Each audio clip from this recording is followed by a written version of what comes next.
있잖아. 윤성빈 인바디 체크한 거 봤어? 윤성빈? 어. 지나가다 본 거 같은데. 봐봐. 아니 이거 쇼츠에 떠가지고 104점? 왜 이게? 당신인 줄 알았는데. 누가? 윤성빈이? 아니 지금 당신이요. 저요? 선수보다 이번 선수가 더 좋으면은. 이런 거 하지 마. 이러면 사람들이 욕한다고. 그럼 인바디 가지고 윤성빈보다 더 좋다고. 그래. 내가 당연히 좋을 수밖에 없어 더. 왜? 일단 나 윤성빈보다 웨이트를 훨씬 오래 했고 중량도 훨씬 많이 치고 키도 확연히 더 크고 골격도 훨씬 크기 때문에 내가 당연히 더 잘 나오는 게 맞지. 국가대표를 하지 왜 이러고 앉아있어? 국가대표 그 옛날에 그 약간 사담인데 저번에 밥 먹을 때 이제 그렇게 몸이 크신 분들의 그 공통적인 특징이 있다고 그랬었는데. 저기 그 근육이 엄청나게 많은 사람들은 약간 몇 가지 공통점이 있지. 그거 좀 얘기 좀 해봐. 얘기를 하다 말았잖아. 야 이거는 근데 저희 준비를 잘 해서 찍자니까 그 의미가 없어. 몇 가지가 될지 모르겠는데 한번 얘기를 해볼게요. 첫 번째, 속도를 일정하게 가져가라. 운동할 때 속도? 움직임의 속도, 특히 하강 속도, 늘어날 때의 속도를 일정하게 해라. 뭐 예를 들어 벤치프레스라고 하면 내리는 거, 올리는 거 뭐 빠르거나 느리거나의 차이로 뭐 이건 보디빌딩이다 아니다 하는데 사실 빠르거나 느리거나 보다 전 구간에서 속도가 일정한 게 중요하거든. 예를 들어 벤치프레스 할 때도 팔꿈치랑 어깨 요 두 가지 관절이 접혀갖고 동작이 수행이 되잖아. 접혔다가 폈다가 첫 번째 관절이 접히고 두 번째 관절이 접히고 요거를 잘 이어받아서 이제 여기 딸려있는 근육들이 이제 늘어나고 그 반대 근육들은 줄어들고 하거든. 벤치프레스 할 때 이렇게 하시는 분들이 있거든. 쭉 내려오다가 찍을 때 돼갖고 퉁 이렇게 하시는 분들이 많아. 아니면은 그냥 자유낙하 빵빵 이렇게. 사실 속도가 일정해야 요 근육들이 이제 늘어나기 시작해갖고 맞게 인지를 하면서 늘어나는데 중간에 속도를 한번 바꿨을 때 그 통제를 가져가기가 힘들어져. 그렇게 막 골격근이 60 막 이렇게 나왔던 내추럴인 사람들의 특징 중에 하나가 요런 속도가 일정한 사람들이 대부분 근육이 크더라. 그래서 이런 속도를 일정하게 가져가시는 연습을 하시면 근육 성장, 그러니까 소위 말하는 그 자극, 그거를 찾는 데 조금 더 도움을 받으실 수 있을 거다. 두 번째는 고중량을 다뤄라 입니다. 그거는 너무 당연한 얘기잖아. 당연한 얘기인데 그 중요한 얘기를 해야 될 수밖에 없어. 여러분 고중량을 치는 이유는 여러 가지가 있는데 근육은 무게에 비례해서 더 많은 데미지를 입고 더 커진다 이런 거는 당연히 이미 알고 계실 건데 여러분 요렇게도 한번 생각해 보셨으면 좋겠어요. 고중량을 치든 저중량 고반복을 하든 둘 다 빡세게 하면 근육은 잘 자라거든요. 벤치프레스를 140kg로 뭐 10개씩 하든 벤치프레스를 40kg로 한 큐에 1000개를 하든 제대로만 한다면 난 둘 다 근육은 커. 어느 정도 클 수밖에 없어. 그럼에도 불구하고 고중량이 중요한 이유는 고중량이 더 쉬워서야. 밀리터리 프레스 3개 하는 거 무게가 무거워도 3번만 집중하면 돼. 그리고 첫 세트가 망했어도 두 번째 세트에 다시 3개만 다시 잘 집중해서 하면 돼. 근데 사이드 레터럴 레이즈 100개를 던지면 100개 다 잘해야 되거든요. 100개 집중하는 것보다 3개에 집중하는 게 더 좋을 수밖에 없고 운동이라는 거의 특성상 반복수가 많아지면 어떤 식이 되냐면 무거우면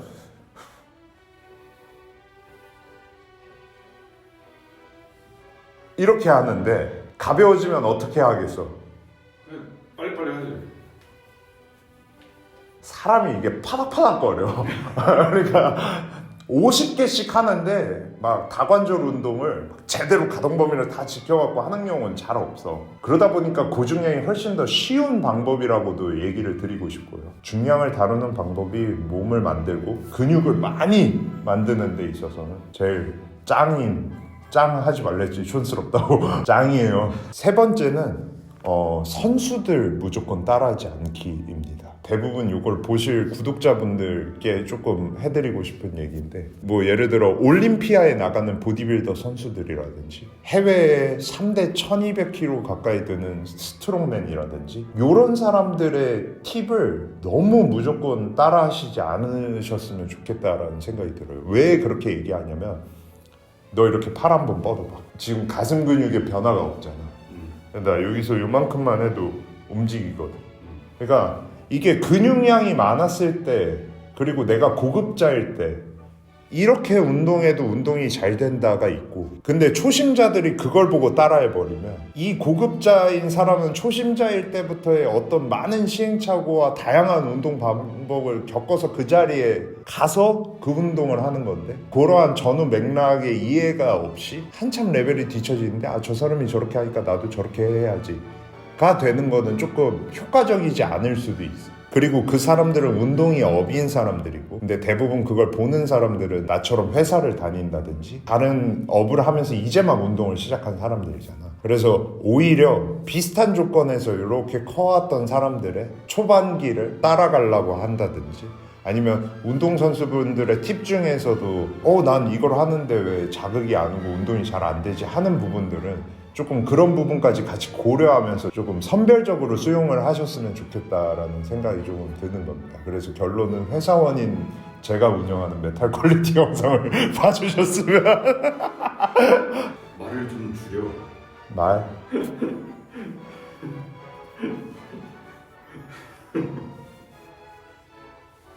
네 번째는 3대 운동입니다.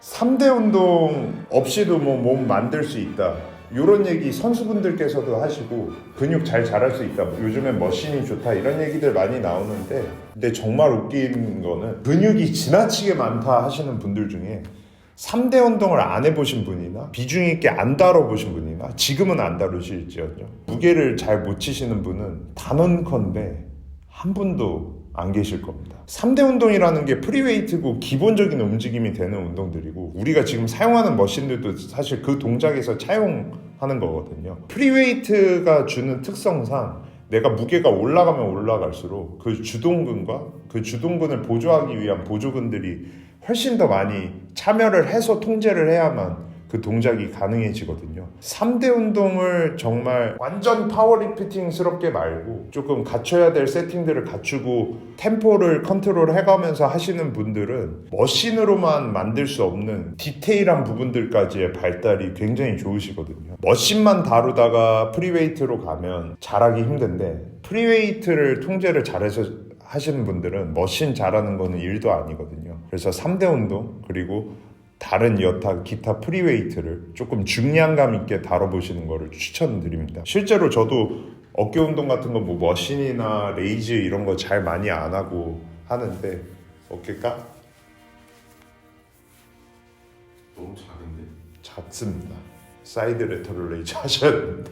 그 다음으로 얘기하고 싶은 거는 이제 운동량이랑 강도. 요새 회복해서 하자, 회복할 수 있게 하자, RP라든가 내추럴 2분할 요런 것들 하면서 이제 통제해서 똑똑하게 막 계산해서 하고, 막 식단도 매크로를 재서 하고 하는데, 숫자로 얘기할 수 없는 운동의 영역이 있거든요. 이제까지 봐온 바로는 내추럴 분들도 약을 쓰시는, 불법 약물을 쓰시는 분들을 이겨버리겠다라는 마인드로 요렇게 하시던 분들이 결과론적으로는 아직까지 그렇게 숫자에 기반해서 하시는 분들보다 몸이 좋으신 것 같아요. 그리고 중요한 게 이제 수면이 중요합니다.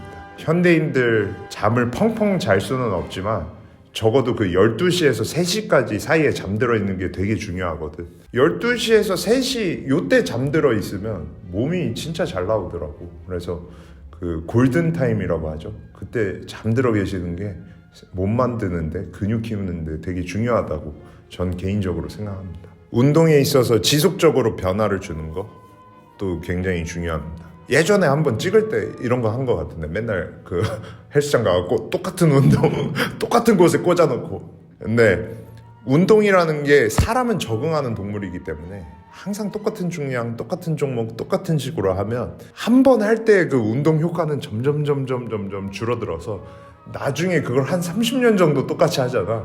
그러면 집에 누워있는 거랑 별 차이가 없어지거든, 운동 효과가.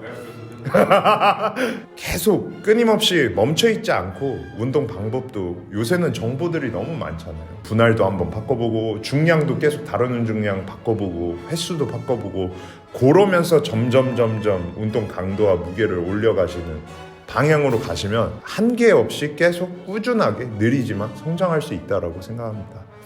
한계 정해두지 않기도 중요해요.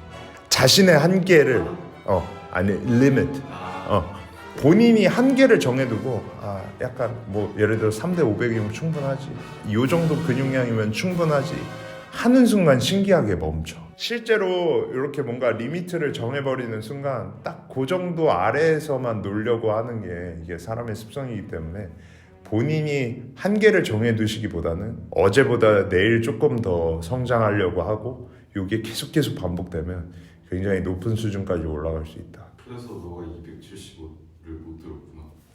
그리고 마지막으로 살면서 한 번의 무지성 살크업은 굉장히 빠른 시간 안에 많은 걸 얻어갈 수 있다라고 생각을 해요. 리스크가 있지만 돼지가 됐다가 못 돌아오는 경우가 있거든. 무지성 벌크업 한 번으로 우리는 3대 300이 500이 되고 근육도 막 10kg 15kg 늘릴 수 있고, 그리고 다이어트를 했을 때 물론 중량도 줄고 근육도 줄어들겠지. 근데 그 중량을 한번 다뤄봤던 사람이랑 아예 못 다뤄본 사람이랑은 진짜 천지 차이가 되거든요. 중량이 확 떨어졌어도 내가 여기까지 들어봤으니까 여기까지 빨리 가야지 라고만 생각할 수 있어도 아예 안 가본 사람이랑은 거기까지 다시 가는데 차이가 많아지거든. 살면서 한 번쯤은 본인 키 마이너스 100에서 한 1.3 곱하는 수준까지는 한번 불려보는 게 정말 큰, 좀 운동을 진지하게 하실 거라면 배움을 얻을 수 있지. 그렇게 해야 다이어트도 빡세게 할 수 있고, 한 번쯤은 뺄 각오를 하시고 해보셨으면 좋겠습니다. 참 영상이 두서도 없고 뭐 어쩌지 찍어서 이게 어떻게 나올지 모르겠지만 제 팁이 조금 말이 정리가 잘 되지 않아서 조금 의문이 드시거나 궁금하신 게 있다면 가감없이 댓글로 달아주셨으면 좋겠고요. 저희 좋아요랑 구독 많이 눌러주시면 좋겠습니다. 제발요. 새해 복 많이 받으시려고 인사 한번. 새해 복 제 것까지 받으십시오. 화이팅. 2024년 화이팅.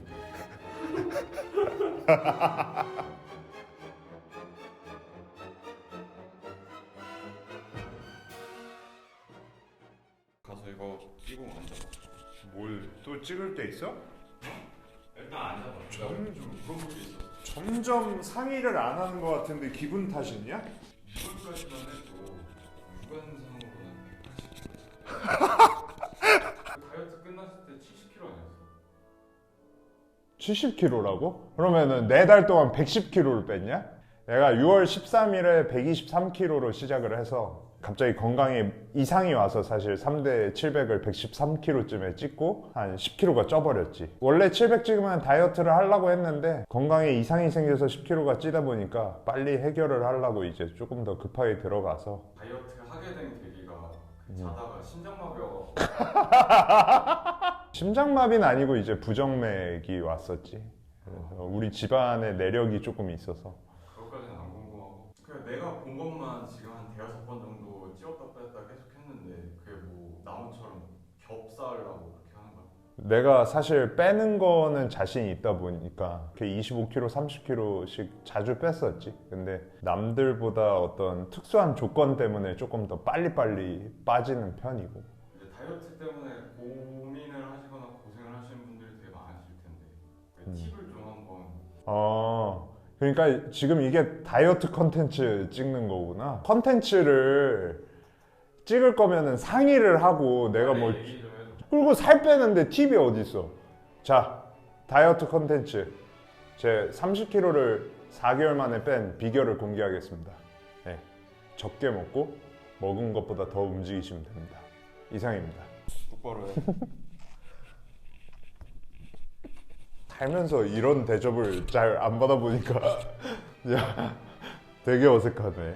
아시는 내용일 거야. 근데 다이어트라는 게 어떤 알고 있는 정보들을 지켜내는 게 어렵지 신박한 방법이 있지는 않아서, 그래도 뭔가 운동을 처음 시작하시는 분들이나 다이어트를 처음 시도하시는 분들, 아니면 다이어트에 좀 자주 실패하시는 분들한테 내가 다이어트에 있어서 좀 중요하다고 생각하는 거, 뭐 그런 거를 좀 얘기를 해볼게. 그러면 첫 번째는 최대한 많이 먹어라.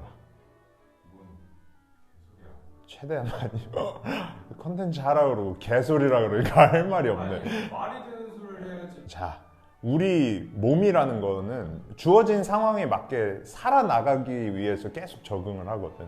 위급한 상황이라고 인식을 하면 사람이 살아야 되기 때문에 들어오는 거 대비 쓰는 거를 줄여버린다고. 그러다 보니까 이제 대부분 다이어트에 실패하시는 분들이 평소에 먹던 양이 이만큼인데 갑자기 요만하게 줄여버리고 막 유산소, 운동까지 더해버리니까 몸이 위기 상황이라고 생각하고 쓰는 양을 확 줄여버리거든.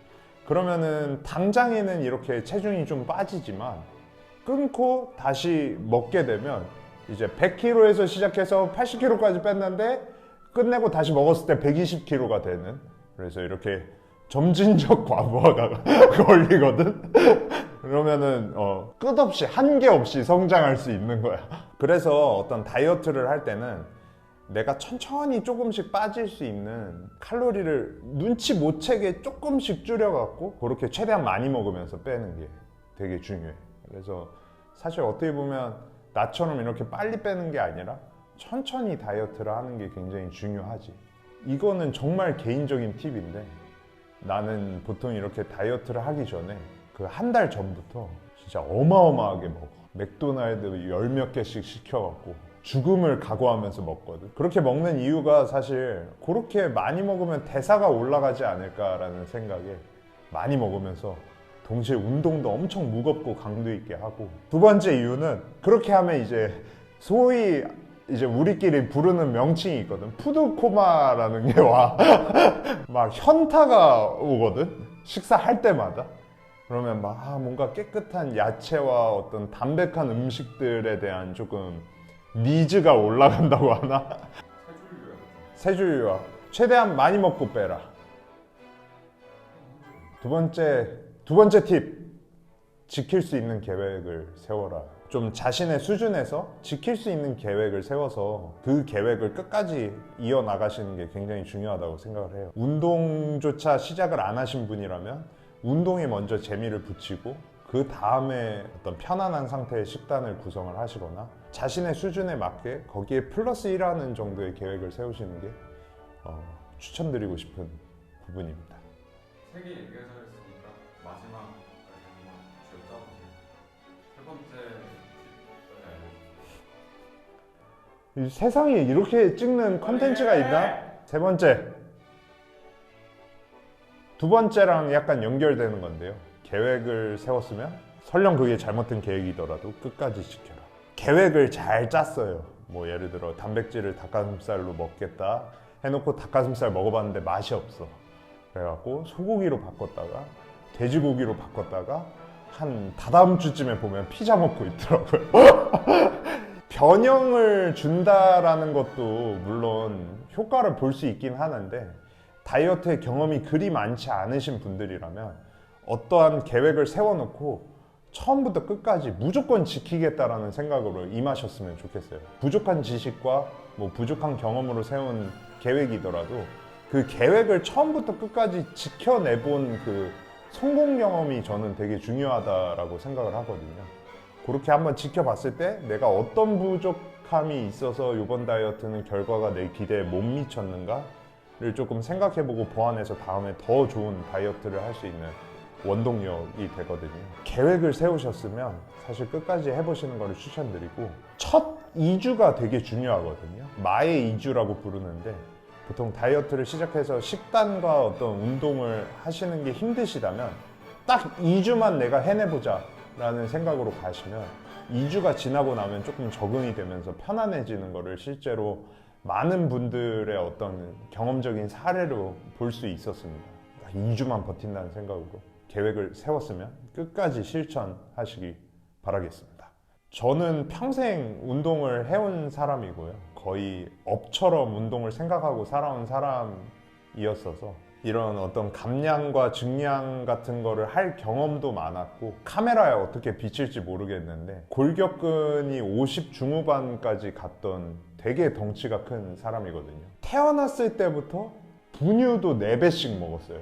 IMF 때 제가 되게 어린 아이였는데도 불구하고 밥을 3-4공기를 먹어서 어머니 아버지께서 저를 이제 이 얘기를 하려던 게 아니라 여러 가지 대사적인 측면이나 운동 능력 때문에 다이어트에 있어서 굉장히 유리한 사람이거든요. 사실 그럼에도 불구하고 제가 회사를 다니면서 요번에 한 첫 다이어트였는데 이 직장을 다니면서 다이어트 한다라는 게 쉽지가 않더라고요. 직장을 다니시면서 운동을 꾸준히 나가시고 또는 다이어트를 병행하셔서 이제 더 건강한 삶을 살라고 하시는 모든 분들에게 어떤 존경과 응원의 말씀을 드리는 바고요. 여러분들이 원하신다면 다음번에 준비를 좀 해서 제가 이제까지 끌고 왔던 다이어트 플랜들도 조금 보여드리면서 조금 더 심화된 버전, 구체적인 컨텐츠를 찍어볼 수 있도록 하겠습니다. 네, 여러분 구독, 좋아요 많이 눌러주세요. 진짜 개판이다 진짜 여기는.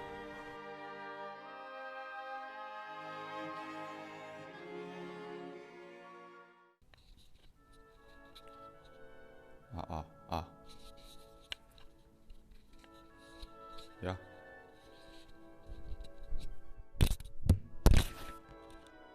물어볼게. 야 근데 주제 미리 공유해줘도 되지 않냐? 야 그 주말에 워크숍 가는 들아 토일 워크숍 가는 그러면은 12일 연속 출근한 거 아니냐? 그런 회사를 왜 다니는 거야? 오늘은 질문이 여러 개인데 지난주에 지가 안 와놓고 질문이 여러 개라고. 유튜브를 보다 보면은 풀스쿼트는 꼭 해야 된다고 하던데. 할 수 있으면 하는 게 좋지. 할 수 있으면 하는 게 좋은데 가동성이 안 나오는데 억지로 한다거나 이런 거는 좀 비추고 본인이 할 수 있는 만큼 해 나가면서 여러 가지를 개선을 해갖고 깊이를 만들어서 풀스쿼트 할 수 있으면 좋지. 사실 가동 범위라는 게 충분히 다 썼을 때 어떤 근성장이나 뭐 여러 가지 효과가 더 커지는 법이거든. 여러 가지 연구 결과나 아니면 많은 선수들과 운동 잘하는 사람들의 경험적인 그런 걸로도 검증이 된 내용이라 가동 범위는 쓸 수 있는 대로 최대한으로 쓰는 게 좋다. 그러면 바꿔 말하면 가동 범위가 안 나오면 풀스쿼트 하지 마세요. 이거 썸네일을 또 지 맘대로만. 가동 범위가 나오지 않으면 당장에 풀스쿼트를 어거지로 할 필요는 없다라고 생각을 해 나는. 풀스쿼트를 당장 못하는 사람들을 위한 조언을 하는. 우선 뭐 그 사람의 문제점이 뭔지를 봐야 될 것 같은데 당장에 사실 조언이라기보다는 요렇게 해라라고 얘기해주고 싶은 거는 본인의 복압이 허락하는 데까지만 앉아라. 스쿼트의 깊이를 결정하는 거는 복압이거든. 내 복압이 버텨주고 그래서 상체 그 척추가 무너지지 않는 선까지만 앉은 다음에 그 깊이가 풀스쿼트에 너무 부족하다라고 하면은 뭐 발목이라든지 아니면 내전근 아니면 바깥으로 열어주는 힙 쪽의 근육 뭐 이런 것들이 기능을 못하고 있을 가능성이 크거든. 그러면은 그만큼씩만 앉으면서 안 나오는데 기능은 이제 따로 해결을 해줘야 되는 거야. 발목 가동성 훈련을 한다든지 내전근을 스트레칭을 하고 가동 범위를 넓힌 다음에 그 가동 범위에서 힘을 쓰는 연습을 한다든지 그런 식으로 해서 점차적으로 개선을 해나가야 되는데 그냥 복압도 제대로 세팅하지 않고 막 요추를 말아가면서 억지로 풀스쿼트를 할 필요는 없다라는 거지. 복압 맨날 얘기하는 거 다 튜브 낀 것처럼. 그게 나는 와닿지가 않아. 저기 보리차 통 줘볼래? 되도 않는 저기를 하네. 우리가 뭐야? 지금 보면 공기가 빵빵하게 차 있잖아. 그러면은 위아래서 눌러도 찌그러지지가 않아. 근데 내용물이 들어있긴 해도 내가 공기를 이렇게 빼놓고 보면 이렇게 꺾으면 꺾여진단 말이야. 그러니까 이게 우리 몸통이라고 가정하면 내가 얘기한 복압을 맥스로 줘야 이렇게 빵빵하게 돼서 이 위에서 누르는 무게 때문에 꺾이지 않는다라는 얘기야. 그래서 복압을 맥스로 주는 게 필요한데 사실 요거를 보조해 주는 게 벨트라고 할 수 있어. 그러니까 우리가 아무것도 둘러져 있지 않으면 사실 이게 빵빵하게 채워 넣는 느낌을 느끼기 위해서는 뭔가를 밀어내야 되거든. 그러기 위해 360도로 이제 허리에 벨트를 둘러놓고 이 벨트를 전부 다 바깥으로 내 배로 그리고 등으로 밀어낸다고 생각하면서 공기를 채워서 빵빵하게 하는 거예요. 사실 뭐 배 앞쪽을 밀어내는 거는 좀 어느 정도 지나면 금방 해내는데 뒤에 공기를 채워넣는 느낌은 잘 익숙해지지 않는단 말이야. 그래서 뭐 할 수 있는 게 이렇게 바닥에 누웠다고 가정하고 손을 집어넣고 공기를 채워서 이렇게 등을 벽과 등 사이에 손을 밀어내는 그런 거를 연습해도 좋고, 보면은 운동을 되게 오래 하신 분들인데도 상체는 운동을 열심히 해갖고 이만한데 스쿼트는 막 60kg, 100kg 다루시는 분들이 있어. 내 얘기하는 거예요. 아니지. 왜? 너는 네가 상체가 어딨어. 되게 자세를 이쁘게 하려고 마치 나는 중량을 많이 안 다룬다라는 느낌을 가져가면서 깊이를 엄청 많이 가져가시는데 옷에 가려서 잘 안 보이긴 하는데 그 안에서 척추 말림, 그러니까 복압이 없으니까 그냥 무작정 깊이 앉으려고 하니까 생기는 버딩크들이 발생하고 있단 말이야. 그러다 보니까 이제 본인도 허리가 불안정하고 데미지가 오는 걸 아니까 무게를 많이 못 다루면서 마치 나는 기술적으로 이제 완벽함을 추구하기 때문에 중량을 많이 안 다룬다, 요런 얘기를 하시는 분들이 간혹 가다가 계시거든. 근데 이 사실 복압의 부재로 인해서 스쿼트를 제대로 못 다루고 계신 분들이거든. 상체가 단단하게 말려주지 않아야 이게 정확하게 분리가 돼야 고관절 축으로 이 하체에 있는 근육들도 잘 늘어나고 잘 줄어드는데, 분리되어야 할 관절이 안 분리되고 허리가 이렇게 말려버린 순간 여기 텐션도 무너지는 거거든. 스쿼트에서 복압은 정말 중요하다고 생각하고, 반드시 좀 복압을 빡 세게 주시는 연습을 해서 자기의 깊이를 확인하고 거기서 깊이를 개선해 나가는 방식으로 그 풀스쿼트를 지향해 나가셨으면 좋겠어. 당장 풀스쿼트가 안 나오는데 어거지로 그렇게 가동 범위를 만들어 나가는 건 좋지 않다고 생각해. 나는 그거는 깔짝깔짝 하는 것만큼이나 어리석은 짓이라고 생각해. 정리를 한번 하자면, 복압이 허락하는 만큼만 안고 부족한 가동 범위는 뭐 여러 가지 다른 방법으로 개선해 나가면서 깊이를 점차 개선해 나가는 방식으로 풀스쿼트를 지향하시면 좋을 것 같습니다.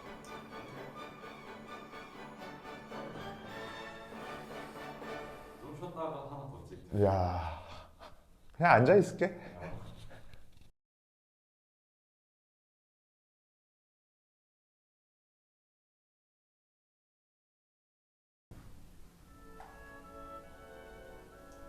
좀 쉬었어? 해봐. 어디? 다이어트 끊는 지 얼마나 됐지? 한 달 반? 한달 됐지? 웬일로 이번엔 좀 안 찌는 것 같아? 이게 뭐 안 찌우려고 뺀 거니까. 그러면은 다이어트 2편 찍는구나.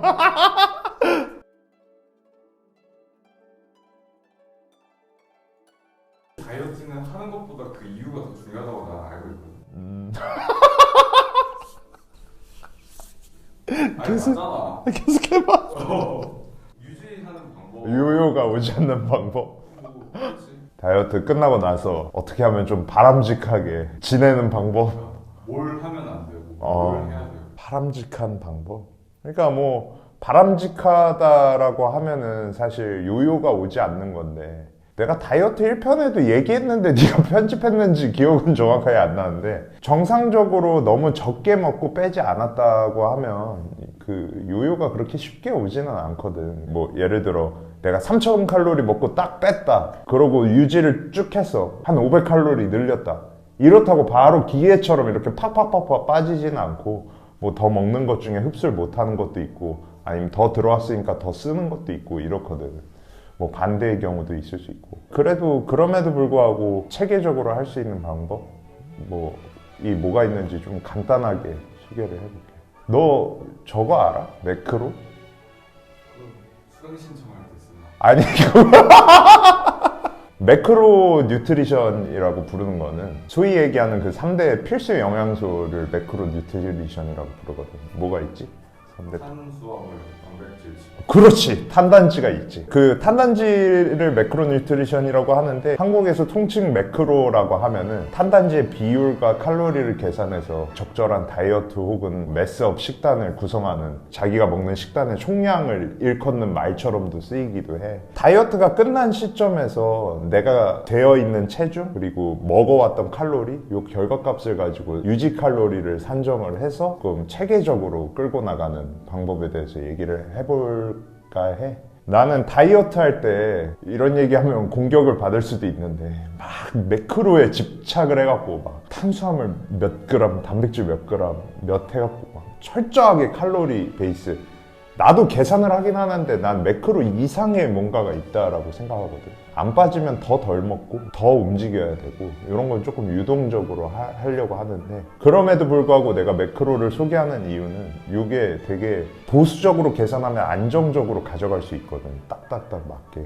그래서 매크로를 쓰는 방법이, 예를 들어서 내가 뭐 2500칼로리를 먹고 마지막 2주 동안 뭐 2kg가 빠졌다라고 가정을 해봐. 통상적으로 우리가 지방 1kg를 날리는데 7700칼로리 정도 손실돼야 된다라고 하거든. 뭐 살 뺄 때 지방만 빠지는 건 아니고 근육도 빠지고, 빠짐으로 인해서 생기는 수분 손실, 뭐 탄수화물 덜 먹어서 생기는 수분 손실, 뭐 이런 것들도 있으니까 사람마다 다르겠지만 5000칼로리에서 뭐 한 7000칼로리 정도 손실 나면 체중 1kg가 빠진다고 가정을 하고, 그렇게 해서 내가 2500 먹으면서 뭐 2주 동안 2kg가 빠졌다 하면은 뭐 대충 7000이라고 잡고 14000, 그리고 2주 하면 14일 해서 하루에 1000칼로리가 손실이 난 거잖아. 그렇게 해갖고 그럼 내가 3500칼로리를 먹으면 유지가 되는지 실제로 먹어보는 거지. 그렇게 해갖고 실제로 유지가 될 수도 있고, 조금 더 먹고 내가 조금 더 힘을 내갖고 운동을 조금 더 잘할 수 있다면 실제로 조금 더 빠질 수도 있는 거거든. 그 단순히 다이어트 끝났다고 무턱대고 먹는 게 아니라 이런 식으로 한번 계산을 해갖고 먹어보자라는 거지. 그렇게 해갖고 뭐 예를 들어 내가 그냥 예시로 든 거지만 3500을 먹었어. 그러고 나서 살이 조금 쪘어. 그러면 내 유지 칼로리는 요것보다 낮다라는 거거든. 그러면 조금 낮춰갖고 그 안에서 편안하게 먹는 거야. 완전히 정확한지 아닌지는 모르는 건데 근거를 가지고 접근을 해보는 거잖아. 요걸 가지고 이 다이어트 끝난 뒤에도 체중을 유지하고, 요 유지하는 기간이 길어지면 우리 몸에 그 항상 유지하려고 하는 그 습성 때문에 다시 옛날 체중으로 절대 돌아가진 않거든. 그래서 길게 유지할 땐 이 방법을 쓰는 게 좋지. 매크로라는 거를 다이어트 중에도 쓸 수 있는 거예요. 그렇지. 그러니까 어떻게 보면은 수식 같은 거잖아. 그렇지. 일종의 우리의 뭐 알 수 없는 여러 가지 변수가 있는 몸뚱아리를 정확한 숫자의 계산으로서 한번 파악을 해보자라는 시도고, 뭐 예리하게 나름 예리한 척을 하면서 질문을 했는데 맞지? 다이어트 할 때도 사실 다이어트 칼로리를 내가 몇으로 정할지를 정할 때도 다이어트 시작하기 전에도 요 과정을 할 수 있지. 예를 들어 뭐 한 달 정도 내가 먹는 거를 다 적어보고 다 계산을 하면서 내 체중 증감을 보는 거야. 다이어트에 돌입해야겠다라고 하는 사람들이 막 미친 듯이 찌고 있는 상태는 아니거든. 대부분 이렇게 확 쪄갖고 이렇게 그냥 큰일 났네 이렇게 뚱뚱해 상태로 이렇게 살아오다 다이어트를 하니까, 그때 내가 사실 운동량이나 이런 것도 체크하면 좋겠지만 적어도 먹는 거랑 그리고 한 달 정도의 체중 증감만 확인을 해갖고 내가 요 정도 먹고 요 정도가 쪘거나 빠졌거나 요거를 보고 요걸 베이스로 두고 내 유지 칼로리를 정해서 뭐 거기서 한 5% 정도 까서 시작을 한다. 다이어트 할 때는 내가 먹는 칼로리들을 적게 잡으면, 내가 그것보다 더 적게 잡으면 무조건 빠질 거 아니야. 우리가 뭐 예를 들어 이렇게 성분표에 써져 있는 것도 있는데, 뭐 식당에서 나오는 공깃밥 요거 보통 200g이라고 하는데 200이 안 되는 데도 있고 덜 되는 데도 있을 거 아니야. 그러면 요럴 때 그냥 약간 한 150g으로 산정을 한다든가 이런 식으로 재버리면 빠지긴 무조건 빠지지. 쉽게 정리를 하면 100을 먹었을 때 유지가 될 때 90만 먹어도 10만큼의 손실이 나니까 그만큼은 빠진다. 그러니까. 근데 이게 사실 쉽지가 않아. 그러니까 자기가 먹는 거를 다 적고 계산하는 게 애지간한 변태가 아니면 할 수가 없거든. 그리고 막 그거 인터넷에 막 패시크릿 이런 데 들어가고 막 찾고 이래야 되거든.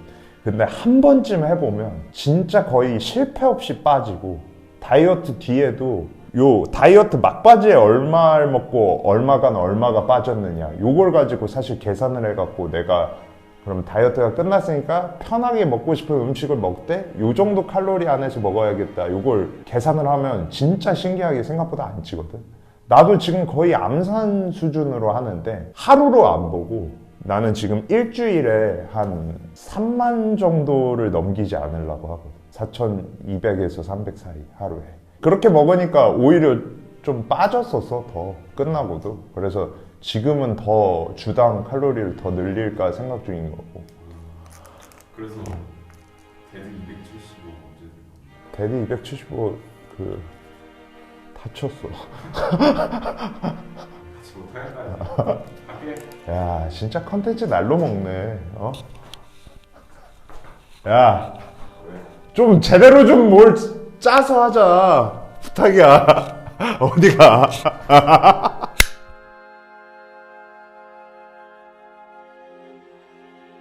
그러니까 벤치가 벌써 안 할 만한데.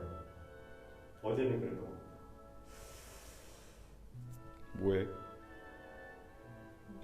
뭐하냐고? 뭐하냐고 너? 너는 뭐 하냐? 바빠? 오빠, 뭐 하는데? 뭐 하는 거 뭐 할 건데? 잠깐만 있어. 뭐, 야, 물어보고 이따가 찍어. 생각하고. 뭐요? 준비됐어? 뭐요?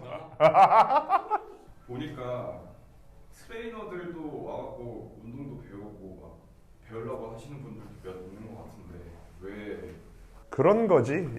이제 운동을 업으로 삼을까 말까 고민하던 시기가 있었고, 유일한 취미로서 운동을 남겨놔야겠다 하고 회사를 선택을 한 건데, 내가 앞으로 좀 보여줄 기회가 많았으면 좋겠는데, 운동에 대한 생각이나 고민들을 좀 심도 있게 계속 파고들잖아. 내가 뭐 대단한 게 있어서 배운다라기보다는 와갖고 이제 뭐 조언 같은 거를 구한다든가, 내가 도와줄 수 있는 부분이 있으면 도와달라고 한다든지, 그런 거지. 뭔가 전문적인 지도자를 하기에 있어서 자격이 모자란다라고 생각을 하거든. 어찌됐든 간에 뭐 오늘 컨텐츠 주제가 질문 제대로 할게 이제. 그러면은 초보자 운동 루틴 짜는 거는 이거 야, 잠깐 끊어봐봐.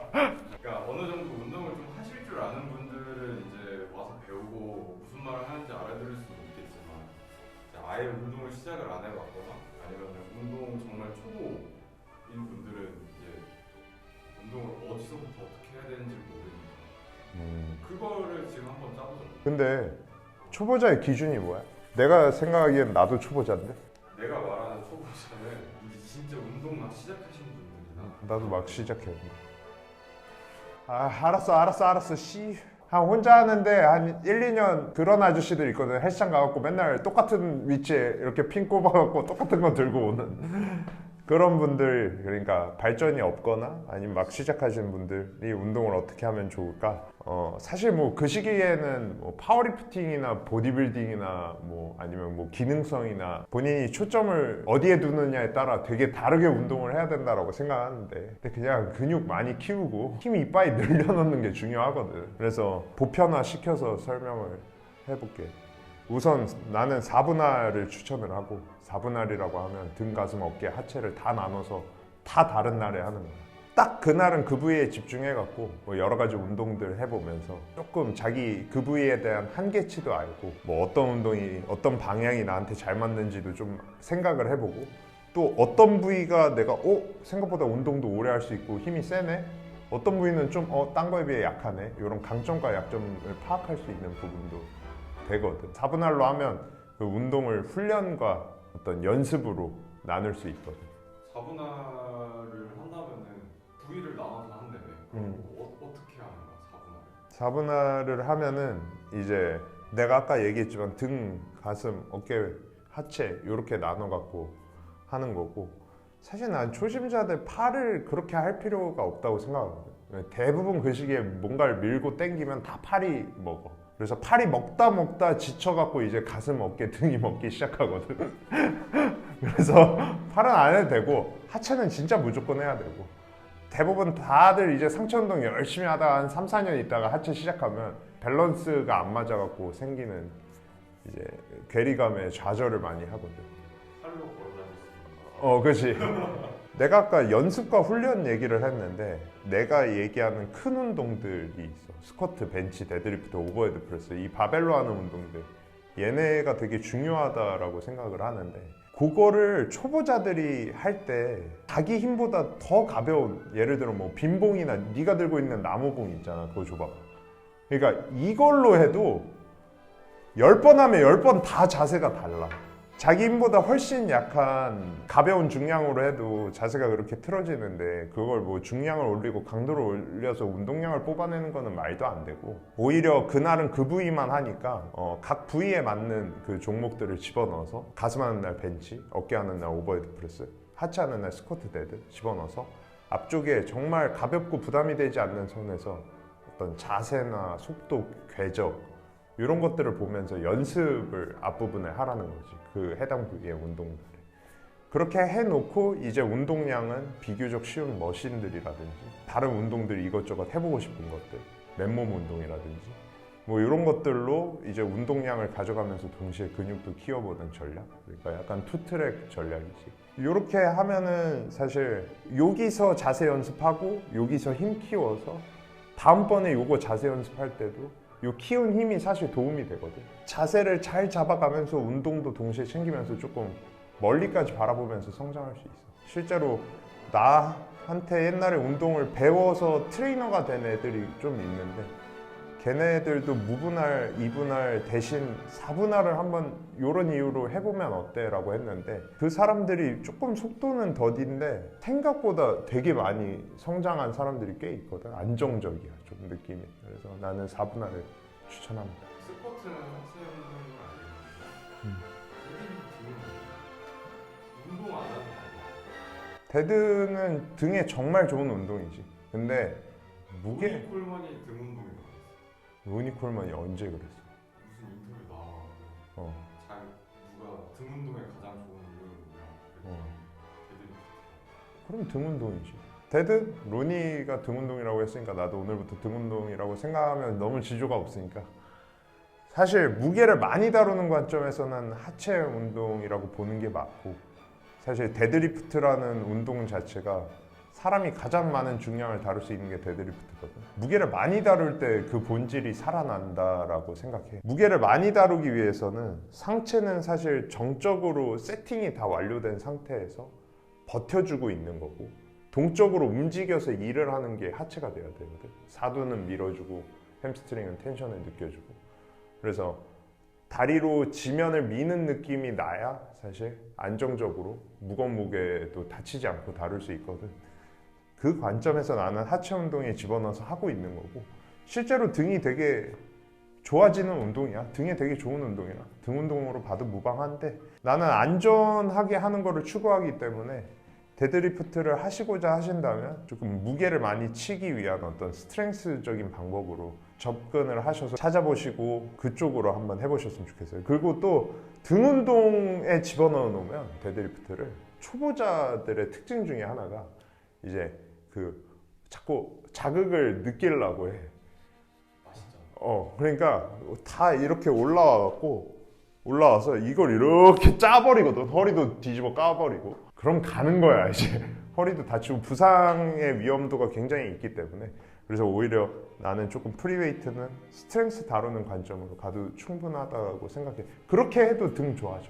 마지막 질문인데 그러면은 뭐 아까 얘기했던 것처럼 몸의 큰 근육들을 다루는 운동 3개, 4개를 얘기를 했잖아. 등에 해당하는 운동이 없는 거죠 지금. 등 운동에도 내가 중요하다고 생각하는 운동들은 당연히 있지. 뭐 풀업이라든지 바벨로라든지. 나는 초보자한테는 종목을 추천해주고 싶지는 않고, 왜냐면 풀업은 연습해야 되는 게 맞아. 안 되시는 분들 매달리기라도 시작하셔서 연습하셔야 되는데, 바벨로우는 내가 아까 데드리프트에서 얘기한 어떤 상체에 대한 안정적인 세팅을 만들어 놓고 코어까지 잡아 놓고 그 상태를 유지하면서 이 당기는 동작을 하면서 궤적을 신경 써야 되거든. 되게 어려운 운동이야. 나는 초보자한테 바벨로우는 권하지 않아. 오히려 종목을 추천드리고 싶다라기보다는 동작을 좀 추천드리고 싶은데, 가슴을 연 상태로 견갑을 많이 모으면서 이제 위팔뼈를 뒤로 많이 보내는, 그러니까 뭐 랩풀다운을 해도 이렇게 뒤로 많이 보내고 견갑 많이 모으고, 뭐 롱풀을 해도 이렇게 많이 모으고. 이 동작이 왜 중요하냐면, 사실 현대인들은 이제 흉추가 뻣뻣해서 잘 넘어가지 않고, 이제 소흉근, 뭐 정거근 이런 데가 타이트해서 이렇게 앞으로 말려 있거든. 이렇게 되어 있잖아. 너도 이렇게 되어 있잖아. 맨날 이러고 편집하니까. 굽어 있는 현대인들의 그런 안 좋은 것들을 개선하는 데도 도움이 될 뿐만 아니라, 다른 운동들, 뭐 밀기 운동이라든지 뭐 가슴 운동, 아니면 중량을 많이 다루는 어깨 운동의 하단에서의 세팅, 다른 부위의 운동들에서까지도 되게 중요한 디딤돌 같은 역할을 해주는 기능이거든요. 이게 사실 등 운동을 제가 바라보는 관점 중에 하나는 거상과 하강, 그리고 전임, 후임, 요 네 가지를 가지고 조합을 하면은 등에 있는 모든 근육들을 다 쓸 수 있다라고 보거든요. 그런 요 네 가지 방향의 움직임 중에 가장 중요하고 가장 처음에 돼야 될 게 후임이라고 생각을 해서, 초보자분들 같은 경우에는 특히 후임에 집중을 많이 해놓으시면 여러분들께 운동에 있어서 큰 자산으로 작용을 하리라고 저는 믿습니다. 운동을 할 때 초보자분들은 이거는 꼭 집중해야 하는 야, 진짜 가지가지 한다 너. 근데 저는 손이랑 발에 집중하셨으면 좋겠어요. 안정적으로 운동에 있어서 성장을 하기 위해 플랜을 짤 때 순차적으로 봐야 한다라고 생각을 하는데, 기구랑 맞닿아 있거나 어디를 우리가 딛고 있는 것들이 다잖아요, 운동에. 그렇기 때문에 이 손과 발에 집중을 잘 하시는 게 중요하다라고 생각합니다. 발 전체가 지면을 고르게 디디고 있는지, 그리고 양발의 밸런스는 같은지, 그립도 어디가 비진 않는지, 요거를 집중해서 조금 보시면은 무슨 운동을 하실 때도 좀 안정적으로 할 수 있는 그런 기반을 초보자 때부터 가져가시는 거거든요. 이게 나중에 막 3대 700, 800 하고 막 프로 보디빌더가 돼서도 이런 것들이 무너져서 그때 가서 잡으려고 해서 늦는 경우가 있거든요. 네, 그래서 그런 거 좀 신경 써주시면 좋을 것 같습니다. 네, 이상입니다. 끝이지? 빨리 나와. 이걸 맞아 들어. 이거 내가 들던 거 아니야? 나 이런 무게 아니야. 제가 생각하는 운동이고.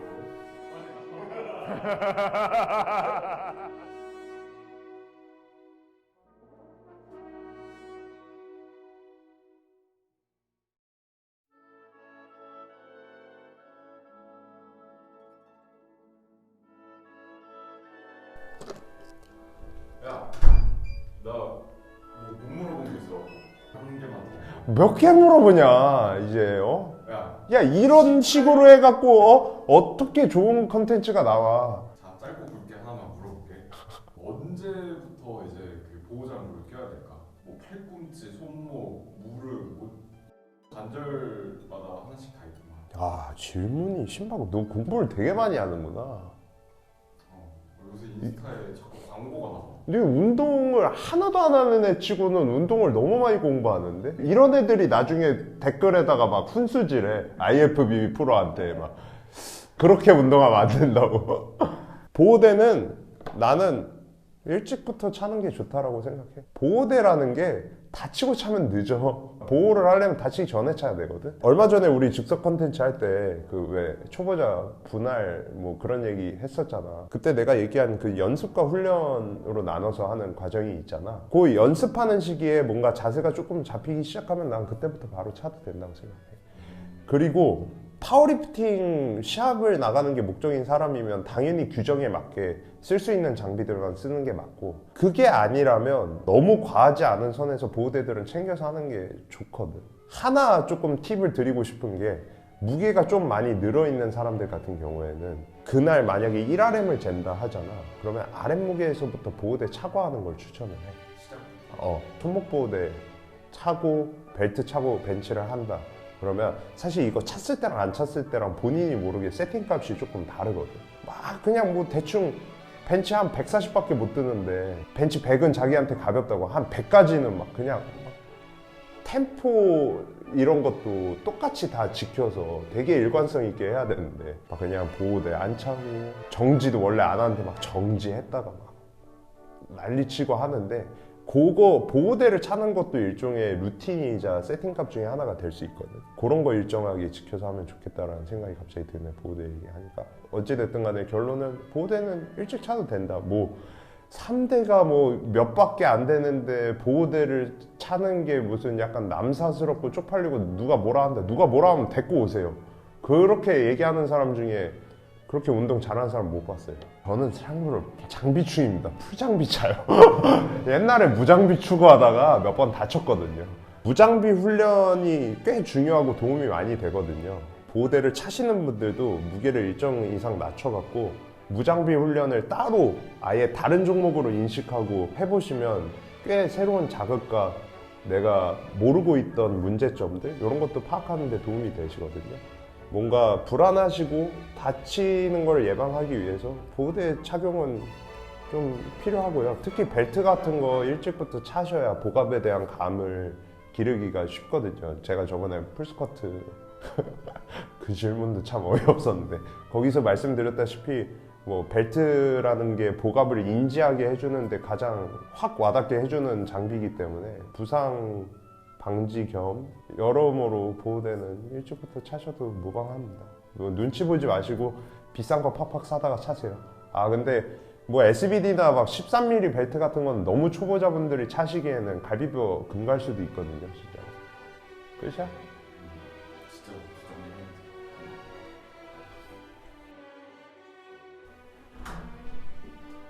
진짜 이게 왜 저러냐 저.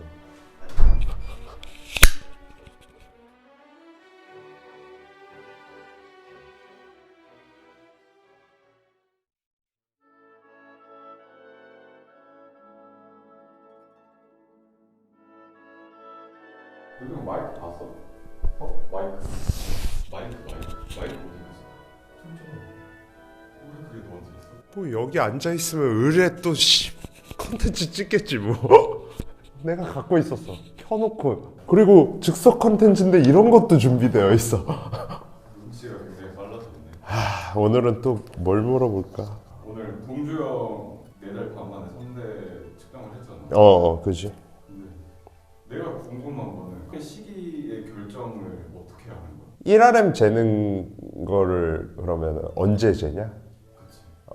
언제 측정을 해야 좋냐? 사실 이렇게 훈련을 하면서 강도를 계속 올리고 볼륨을 줄여나가다 보면 자연스럽게 측정 시기가 잡히거든. 그때 재면 돼. 그렇게 얘기해서는 알아먹을 수가 없어. 강도라고 하는 게 있고 볼륨이라고 하는 게 있거든. 강도라고 하면 우리가 드는 무게를 얘기하는 거야. 벤치프레스 60kg, 70kg, 80kg. 요게 이제 강도가 되고 볼륨이라고 하면 세트 곱하기 횟수가 돼. 그래서 운동량을 결정을 하지. 예를 들어서 60kg로 5세트 10개씩 한다라고 치면은 볼륨은 3000이 되는 거야. 무게까지 곱해서. 무게가 올라가면 힘들어질 거 아니야. 세트와 횟수는 적어져야 되고 무게가 점점 올라가면서 운동량이 점점 줄어서 1로 수렴하게 될 때 그러니까 뭔 얘기를 하는 거냐면 내가 그냥 구체적인 예시를 한번 들어볼게. 예를 들어서 벤치프레스 60kg로 5세트 10개씩 하는 사람이 있어. 꽤 쉽게 해내고 있어. 이 사람이 무게를 65kg로 올렸을 때는 똑같이 10회 할 수 있으면 좋겠지만 무게가 올라갔으니까 못할 확률도 있잖아. 그리고 내가 항상 얘기하듯이 조금 여유 있게 해야 스트렝스는 늘어난다라고 했잖아. 그러니까 너무 막 안간힘을 써서 간신히 성공하는 무게 말고 적절하게 1개, 2개 더 할 수 있을 정도를 남겨놔야 된다 그랬고 이제 그걸 조금 구체화하면 RP라고 하는 운동 자각도가 되잖아. 그래서 어찌됐든 간에 뭐 예를 들어 65kg로 올렸을 땐 횟수를 8회로 줄였다고 치자. 5세트. 그리고 또 성공을 해서 쉬워졌을 때 70kg로 올리고 횟수가 6회가 됐다라고 치자. 5세트. 이런 식으로 75kg 4회, 80kg 뭐 3회 이렇게 줄여나가다 보면 나중에 뭐 세트도 줄여야 될 거고 무게가 올라감에 따라서 점점 줄면서 뭔가 1 곱하기 1 쪽으로 가까워지겠지. 그거에 맞춰서 자연스럽게 1RM을 재버리면 되는 거야. 이게 일종의 선형주기화의 형태를 띠는 거거든. 선형주기화라고 하면은 이렇게 그래프가 있을 때 이제 강도는 올라가고 볼륨은 줄어드는 하나의 메조 사이클, 이런 얘기하면 또 안 보겠지? 원래는 이제 주기에 따라서 이렇게 점진적으로 줄어드는데 뭐 그렇게 체계적으로 도입은 안 해보더라도 강도가 올라갈 때 이렇게 운동량이 줄어들면서 무게가 올라갔기 때문에 사실 훨씬 더 피로하고 데미지를 많이 받잖아. 그렇기 때문에 양을 줄여서 또 초과 회복할 수 있는 수준을 맞춰서 점차 무게가 올라가고 운동량을 줄다 보면 자연스럽게 1RM 재는 날이 나오는 거지. 사실 그때 그렇게 딱 재는 게 가장 점진적으로 안정적으로 측정할 수 있는 시기인 거야. 즉석 컨텐츠답지 않게 아다리가 딱딱 잘 맞는데. 그러면 선형 주기화가 있으면 비선형 주기화가 있어요. 오, 야, 저희 운동 유튜브 PD가 다 됐어요. 이제 주기화에는 선형 주기화, 파동형 주기화, 블록 형태를 띠는 이렇게가 있는데, 파동형 주기화는 반대로 이렇게 무게가 올라감에 따라 점진적으로 볼륨이 왔다 갔다 하는 게 아니라 말 그대로 파동을 띠는, 볼륨도 계속 변화하고 강도, 무게도 계속 변화하는 방식이고, 대부분 초중급자한테는 추천하지 않고 어느 정도 본인에 대한 객관화가 되어 있고 뭐 1RM의 80%, 70% 이런 거에 대한 수행이 일정할 때 파동형 주기화를 채택을 해서 조금 더 개인화된 프로그램으로서 쓰기도 하지. 1RM을 측정할 주기가 왔다 쳐. 1RM 측정할 때 이거는 하면 안 된다, 이건 하지 마세요. 주의사항이라고 한다면 임박해서의 훈련들이 조금 쉬워야 돼. 무게가 점진적으로 올라가고 볼륨이 점진적으로 주는데 볼륨을 팍팍팍팍 줄여나가는 게 생각보다 중요하거든. 뭔 얘기냐면 너무 욕심을 부려갖고 멀리까지 가보겠다고, 지금 뭐 10회인데 무게 5kg 올리고 9회로만 줄이고 막 5kg 올리고 8회 줄이고 이러면 갈수록 점점 힘들어질 거거든. 무게가 올랐을 때도 사실 쉽게 해낼 수 있는 횟수와 세트를 채택해서 하는 게 중요해. 나는 오히려 무게가 올라가면서 점점점 운동 전반적으로 쉬워지고 회복이 잘 되는지를 보거든. 임박했을 때는 사실 그날 힘을 100% 다 쓰기 위해서는 컨디션이 좋아야 되잖아. 근데 막 직전까지 막 겁나 무거운 무게로 이러지 말고 그 소위 얘기하는 RP라는 거를 조금 넉넉하게 남겨갖고 할 수 있으면 좋지.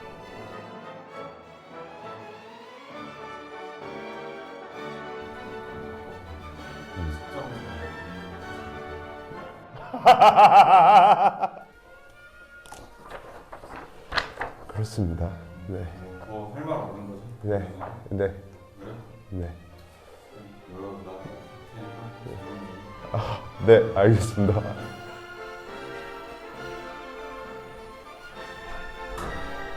야, 총 하나만 사와라. 청계천 가갖고 쏴버리게.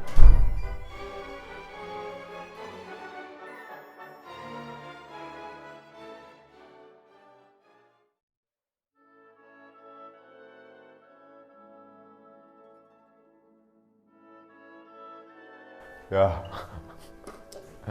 반항하지 말고. 네가 그거 들었다고 날 이길 수 있을 거라고 생각하냐? 진심으로? 뭐? 그만 좀 물어봐. 아, 나 어제 술 많이 먹어갖고 힘들다. 주변에서 운동하시는 분들 삼시세끼 그거 한 끼라도 안 챙겨 먹으면 막 불안해하는 사람들이 되게 많아요. 그런 분들이 어디 계셔? 꼭 그렇게 삼시세끼 다 챙겨야 되나? 넌 어떻게 생각하는데? 필요하니까 그렇게 하나 보지. 반대로 넌 내가 보충제 먹는 거 본 적 있어? 없지. 나도 먹는 종류의 보충제가 있거든. 일단 결론부터 얘기하면 필요하면 먹는 거야. 식사로부터 충분히 얻어가는 게 있으면 먹을 필요 없는 거고, 식사를 통해서 뭐 단백질이나 탄수화물 또는 심지어 지방까지도 뭔가 좀 부족하게 얻고 있다든가, 혹은 그 식사에 들어있지 않은 성분들 같은 거 있잖아. 그런 거는 조금 먹어주면 좋지. 크레아틴이요. 오, 그 얘기 잘했다. 예를 들어 뭐 내가 운동을 열심히 하고 있는데 2,000 쌀 농장 같은데 막 버려져 있는 사람이야. 주변에 단백질이 하나도 없어. 혹은 막 학대를 받고 있어. 탄수화물밖에 안 줘. 그럼 단백질 보충제 먹어야지. 육류라든가 이런 거 같이 충분히 섭취하고 있고 그 양이 이제 체중을 봤을 때 적절한 수준의 단백질을 이미 먹고 있다면 단백질 보충제, 프로틴을 따로 먹을 필요는 없는 거고 근데 일상에서 조금 바빠서 식사를 제대로 못하거나 부족한데 내가 운동을 강도 있게 한다 그러면 프로틴 먹어주는 게 좋은 거고 많은 사람들이 보충제 어떤 종류의 보충제든 되게 먹으면 드라마틱하게 뭔가 좋아지고 그렇기 때문에 필수적으로 먹어야 되고 심지어 막 효과를 느낀다고 주장하는 사람들이 있는데 법에 안 걸리면서 내 돈 주고 바로 사 먹을 수 있는 것 중에 효과를 볼 수 있는 것들이 그렇게 많이 없어. 굳이 몇 가지를 좀 따져보자면 일단 크레아틴 그리고 카페인 비타민 D, 칼슘, 면역력을 위한 오메가3, 비타민 C 정도? 나 이 정도는 좀 효과를 볼 수 있다고 생각하거든. 바로 느끼지 못해도 꾸준히 먹으면 좀 좋아지는 거를 나중에 관찰할 수 있는 장기적으로. 니코틴은 잘 모르겠다.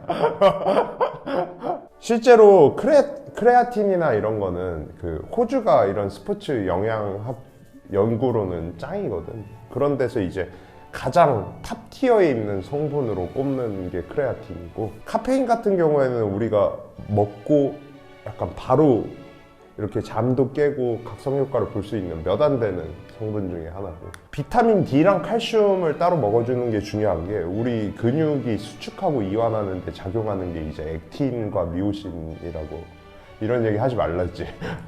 어찌됐든 간에 우리 근육이 늘어나고 줄어나는데 이제 도움이 되는 게 비타민 D랑 이제 칼슘이고 오메가3는 면역력에 되게 좋아. 비타민 C도 회복에도 도움이 많이 되고 그래서 이 정도 챙겨 드시면서 단백질이 부족하신 분들 프로틴 드시고 보충제를 너무 강박을 가지고 안 드셨으면 좋겠고 심지어 나도 되게 프로틴 이것저것 거의 다 먹어보다가 내가 단백질 파우더는커녕 그냥 식사에서도 단백질을 많이 제외하기 시작한 지도 꽤 오래됐거든요. 근데 근육이 크는데 별 저기 차이 없어. 오히려 잘 자라. 최소한의 양 이상만 먹어주면 되는 것 같고 필요하신 분들만 선택적으로 드시면 좋겠고 요새 각광받고 있는 성분 중에 베타인이라는 게 있어. 나도 아직 정확하게 공부가 되진 않았는데 일단 국내에서 베타인을 제대로 공부해서 다루고 있는 국내 보충제 스포츠 영양 관련 회사가 내가 알기로는 한 군데밖에 없거든. 베타인이라는 거에 대한 성분을 조금 공부를 해보고 내가 먹어보고 좀 장복을 해서 좀 효과를 느끼게 되면 뭔가 추천할 수 있는 게 있으면 추천하는 컨텐츠 한번 찍으면 좋을 것 같아요. 보충제 너무 집착하지 마시고 필요하시다면 선택적으로 사용하는 그리고 드라마틱한 효과를 기대하지 마십시오. 여러분 직접 갖다 이거 아니면은 그리고 뭐 체감하는 거 거의 다 플라시보예요. 예. 네. 그 정도로 알아주시면 좋을 것 같습니다. 네. 저기 그 의심자가 있어갖고 신고 좀 해주세요. 저희 하얗거든요. 질려갖고 야 저 한번 보여줘라.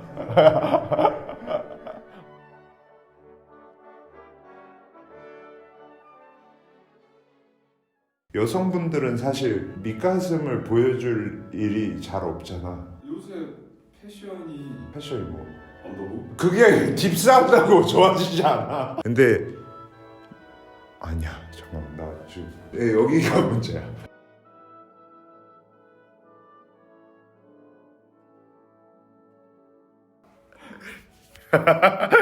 오늘은 마이크도 없어. 점점 건성이 돼가냐 어떻게? 우리가 영상을 꽤 올렸잖아.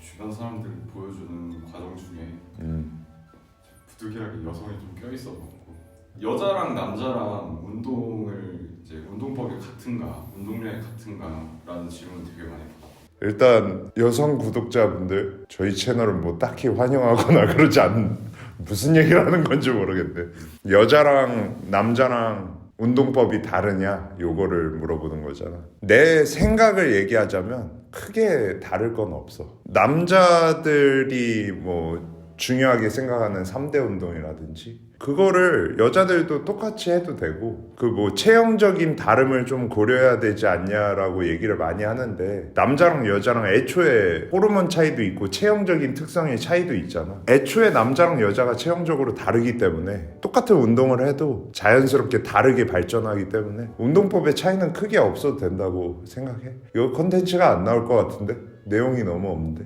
여자들이 제일 걱정한 게 그거잖아. 근력 운동하면서 자기도 몸이 남 그 근육 돼지들처럼 몸이 우락부락해질까 봐. 당신처럼 그렇게 되고 여자 얼굴에 당신 몸이 되고 그런 식으로 얘기를 많이 하지 뭐. 내가 운동을 오래 했고 꽤 운동 잘하는 사람들이 나한테 운동을 많이 배웠었잖아. 그러다 보니까 이제 툭하면 주변에 모든 사람들이 건너서라도 나한테 물어보는데 저도 살을 빼고 몸을 만들고 싶은데 제가 하체가 워낙 타고나갖고 스쿼트를 하면은 로니콜먼 다리가 돼요 막 이렇게 얘기하는 분들이 계시거든. 말 같지도 않은 걱정이고 근육이 자라는 것과 살이 찌는 거는 명확하게 구분을 해야 되는데 근육이 자라는 거에 대해서 걱정을 하는 것은 마치 로또를 매주 사서 매주 당첨될까 봐 걱정을 하는 거랑 똑같다고 생각하거든. 대부분의 경우 만약에 진짜로 그렇게 커져갖고 걱정이 있다면 다른 곳에 문제가 있지 않나 생각을 해봐야 돼.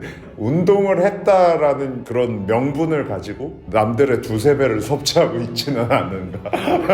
그 여자분들 근육 크는 거는 그렇게 걱정을 안 하셨으면 좋겠어요. 결국에 근육이라는 것도 남자가 더 많을 수밖에 없는 게 남성 호르몬이라든지 여러 가지 앞서 말씀드린 체형적인 특성 때문에 남자가 더 잘 자라고 여성분들은 정말 죽어라 운동해도 그렇게 우락부락해지기 쉽지 않습니다. 걱정하시기보다는 일단 운동부터 시작하시고 만약에 그렇게 정말 운동을 좀 해갖고 막 사이즈가 막 저만해지는 분이 계시다면 연락을 주십시오. 제가 돈을 내고 배우러 가겠습니다. 근육이 커지는데 관여되는 호르몬이 어떤 호르몬이에요? 우리가 소위 얘기하는 뭐 남성 호르몬이라든지 뭐 그런 것들 테스토스테론이 여자도 테스토스테론을 갖고 있고 남자도 에스트로겐을 갖고 있거든. 그 비율에 따라서 약간 특징들이 조금 두드러질 수 있어. 예를 들어 여자 중에서도 남성 호르몬이 조금 높거나 이제 불법 약물을 사용하는 테스토스테론을 외부에서 주입을 받으면 더 남성화가 많이 되지. 그래서 그게 조금 더 많으면 근육이 조금 더 잘 자랄 수는 있어. 근데 남자만큼 잘 자라진 않고 자연스러운 상태의 사람이라면 정말 뭐 천년에 한 번 나올까 말까 한 재능이 아니라면 근육이 너무 커져서 꼴보기 싫고 이런 거에 대한 걱정은 안 하셔도 된다. 만약에 식단까지 병행하시면 몸은 무조건 더 아름다워진다. 기본적인 3대 운동이라든지 남자랑 똑같이 시작하시면 좋을 것 같습니다. 운동 잘하는 남성분 또는 운동 잘하는 여성분 찾아가셔서 그냥 운동을 배우시면 되거든요. 자, 그러면은 진짜 마지막 질문. 체형적인 특성을 고려해서 여성한테 특화된 운동이 뭐가 있어요? 뭐 내가 헬스장을 자주 가는 건 아니지만 이제 갈 때마다 여성분들 여자분들 운동하는 걸 보지 말고 네 운동을 해. 그게 너와 나의 차이야. 내가 스쿼트 렉을 쓰고 싶은데 항상 저려고 가슴 운동이라든지 팔 운동이라든지 이런 거에 비중이 이제 남자들은 이런 데가 부각이 많이 돼야 되니까 조금 많이 가져가시는데 여자는 조금 잘 안 크겠지. 이거 말하는데 되게 조심스럽다. 지방이잖아. 그냥 체형 특성상. 남성들은 이제 딥스라든지 밑가슴 라인도 잡는데 여성분들은 사실 밑가슴을 보여줄 일이 잘 없잖아. 요새 아니 이게 아니 그냥 그렇잖아. 아랫 가슴을 요새 패션이 패션이 언더부? 그게 딥스한다고 좋아지지 않아. 브라탑을 입는다든지 할 때 부각되려면 약간 윗가슴 위주로 운동을 하신다든가 체형적인 특성을 고려해서 힙 운동을 조금 더 추가를 하시거나 사두보다 허벅지가 이렇게 발달되어 있는 것보다는 체형적인 부분을 부각시키고 싶으시면 이제 후면 위주로 집중하시는 게 좋으니까 뭐 엉덩이 운동이라든지 이런 거를 하체에서 조금 더 남자보다는 비중 있게 가져가신다든가 뭐 요 정도만 하시면 충분할 것 같아요. 남자분들과 크게 다르게 운동하시지 않으셔도 비키니 올림피아 선수를 나가시는 게 아니라면 충분히 본인 원래 가지고 있던 체형에 맞게 조금씩 개선되면서 여성스럽게 몸이 바뀌시니까 근육 크는 거 걱정하시지 마시고 개빡세게 운동하시면 됩니다. 물어본 사람은 많긴 한데 음. 구독자 350명 중에 350명이 남자거든요. 이거 볼까? 안 봐? 이 보겠지. 홍보 좀 해라.